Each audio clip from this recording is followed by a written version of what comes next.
আসসালামু আলাইকুম। অ্যাম্বুলেন্সের রহস্যকল্প পর্ব 17 পুরোটা নিয়ে আসলাম। রিয়াজ সামনে গিয়ে হেল্পারকে কয়েকটা ডাক দিতে থাকে। এই শাহরুখ খান, ওঠ, চলে এসেছি। রিয়াজের ডাকাডাকিতে হেল্পার ঘুম থেকে লাফিয়ে ওঠে। চারপাশে তাকিয়ে দেখে একটা বাড়িতে তাদের অ্যাম্বুলেন্স। অর্থাৎ কখন এলো আর কখন সকাল হলো কিছুই জানে না সে। ঘুম থেকে উঠে আলাবোলা হয়ে শাহরুখ খান বলে, রাতে ওইসব কি ছিল ভাই? রিয়াজ শাহরুখ খানকে চুপ থাকতে বলে। এরপর হেল্পার সহ লাশের বক্স বের করে উঠানে রাখে। যদিও লাশের পরিবার ভালোভাবেই জানে যে লাশের মাথা নেই, তাই ওনারা বক্স খুলতে না দিয়েই আত্মীয়দের সাইটে ডাকে। এরপর সবটা জানায়। রিয়াজ অ্যাম্বুলেন্সের দরজা বন্ধ করে বের হতেই যাবে, তখনই লাশের মামা রিয়াজকে ডাক দেয়।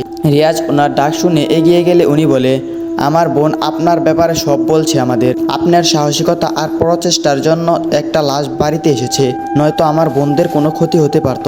আল্লাহ আপনাকে উসিলা হিসেবে পাঠিয়েছিলেন হয়তো। মরা বাড়ি কি আর আপ্যায়ন করব। তবুও আমি অনুরোধ করব, আপনারা কিছু খেয়ে যান। সারা রাত তো উপাসী ছিলেন। ওনার কথা শুনে রিয়াজ মুচকি হেসে বলল, না না ভাই, আমার সময় নেই, ঢাকায় ফিরতে হবে। অন্য কোনো দিন যদি নেত্রকোনায় আসি নিশ্চয়ই আপনাদের বাসায় বেরিয়ে যাব।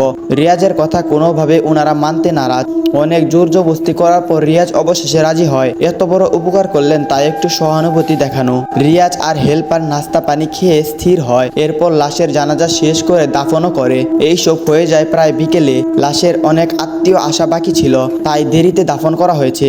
রিয়াজ বিকেলে সবাইকে বিদায় দিয়ে হেল্পারকে নিয়ে রওনা করে দেয়। নবীন বাড়ি থেকে বেরিয়ে রিয়াজ তেরিবাজার আসে। এরপর রওনা করে ময়মনসিংহ। রিয়াজের চোখে কিছুটা ঘুম, তাই ধীরে ধীরে গাড়ি চালাচ্ছিল। যেহেতু সারা রাত ঘুমায়নি, তাই অ্যাক্সিডেন্টের ভয়ে অ্যাম্বুলেন্স ধীর গতিতে নিয়ে আসে। ময়মনসিংহ পার করতেই রিয়াজের নাম্বারে কল আসে একটা। রিয়াজ ফোন রিসিভ করতে ওপাশ থেকে কালাম ভাই বলে, কোথায় তুমি? ময়মনসিংহ ভালুকার রুটে যাচ্ছি। কাজটা তুমি করছো তাই না? কিসের কাজ করলাম ভাই? এমপির ছেলেকে কেউ হত্যা করেছে। তো আমাকে কেন বলছেন? রিয়াজ, আমি জানি ওদের উপর তোমার রাগ ছিল। ফেনীতে যে লাশ নিয়েছ সেই মেয়ের তথ্য তুমি পাওয়ার সাথে সাথে রেগেছিলে। আমি তোমার চোখে রাগ দেখেছি। কালাম ভাই, আমি কেন খুন করতে যাব বলেন? ওদের মেরে আমার কি লাভ? তাছাড়া খুন ব্যাপারটা আমার মাঝে আসবে আপনি ভাবলেন কিভাবে? তোমার বিছানার নিচে আমি 5 জনের ছবি পেয়েছি। কালাম ভাই, ওটা তো আপনিই রেখেছিলেন।